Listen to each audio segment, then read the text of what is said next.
आज का टॉपिक है फैक्टर अफेक्टिंग डेप्रिसिएशंस, ह्रास को प्रभावित करने वाले तत्व या कॉजेज ऑफ डेप्रिसिएशन। ह्रास के कारण क्या हैं? बिजनेस के टेंजिबल एसेट्स जो मूर्त संपत्तियां होती हैं, जिनको दिखाई देती हैं एसेट्स बिजनेस में, उन संपत्तियों के उपयोग करने से या उसकी जो कार्य क्षमता होती है वो कम होने लगती है, या उसकी समय बीतने के साथ साथ उसकी जो मार्केट प्राइस होती है वो भी कम होने लगती है, जिससे क्या होता है कि उसकी वैल्यू कम होती है, प्राइस कम होती है, हर तरीके से वो क्या होता है कि उसमें कमी होती है। तो इसको क्या कहते हैं कि ह्रास कहते हैं, यानी कि डिप्रिसिएशन कहते हैं। लेकिन डिप्रिसिएशन के कौन कौन से कारण हैं, कौन कौन से ऐसे कॉजेज़ हैं, उन सभी कारणों को देखते हैं जिससे डिप्रिसिएशन जो है एसेट्स पे लगता है।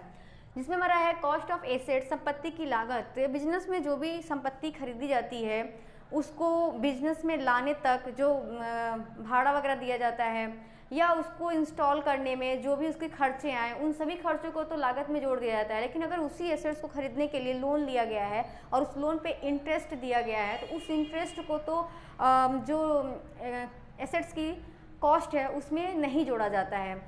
इससे भी क्या होता है कि जो एसेट्स की कॉस्ट है वो कम हो जाती है, क्योंकि एसेट्स खरीदने के लिए लोन लिया गया और उस लोन पे इंटरेस्ट दिया, वो भी तो इंटरेस्ट भी तो क्या है, एसेट्स की लागत में ही आना चाहिए। लेकिन क्या होता है कि अकाउंटिंग में उस इंटरेस्ट को नहीं काउंट किया जाता है कॉस्ट के लागत में, उस एसेट्स के लागत में।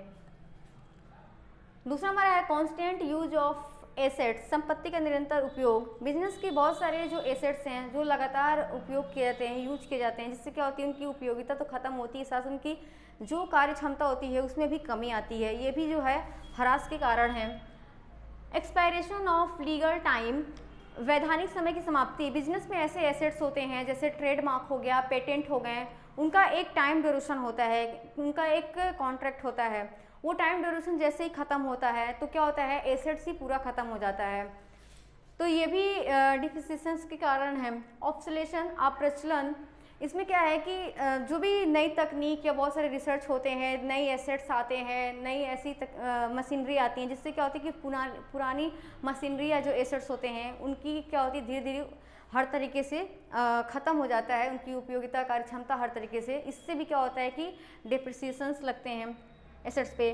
डिप्लेशंस, रिक्तीकरण। बिजनेस में ऐसे बहुत सारे एसेट्स होते हैं जैसे कोयले की खान हो गया या तेल का कुआं हो गया, जिससे क्या होता है कि उसका भंडारण जो होता है बहुत ही कम होता है, एक समय के बाद वो क्या होता है ख़त्म हो जाता है। इससे भी क्या होता है डिप्रिसिएशंस लगने का कारण ये भी है। एक्सीडेंट, दुर्घटनाएं।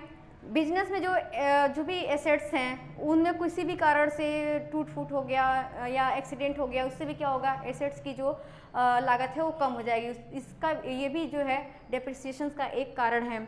नेचुरल कॉजेज, प्राकृतिक कारण होता है, जैसे कोई बाढ़ या भूकंप आ गया, तो इस तरह से भी क्या होती है, बहुत सारे क्षति होती है, बहुत सारे नुकसान होते हैं एसेट्स के, बिजनेस के, जिससे भी क्या होता है, ये भी क्या है, एक ऐसा कारण है जिससे कारण जो है डिप्रिसिएशन लगता है। लास्ट है permanent fall in market price. Business के जो फिक्स एसेट्स हैं उनका जो है मार्केट में यदि स्थायी रूप से उसकी प्राइस कम हो रही है तो उस कम कॉस्ट को ही क्या किया जाता है, लिखा जाता है। तो ये भी हमारा एक ऐसा कारण है जिससे क्या होता है कि एसेट्स पे जो है डिप्रिसिएशंस लगते हैं। तो ये सभी ऐसे पॉइंट्स हैं जो क्या हैं कि फैक्टर्स हैं डिप्रिसिएशंस चार्ज होने के। ई टीचिंग कॉमर्स चैनल को फेसबुक पे फॉलो करें और यूट्यूब पे सब्सक्राइब करें। Thank you.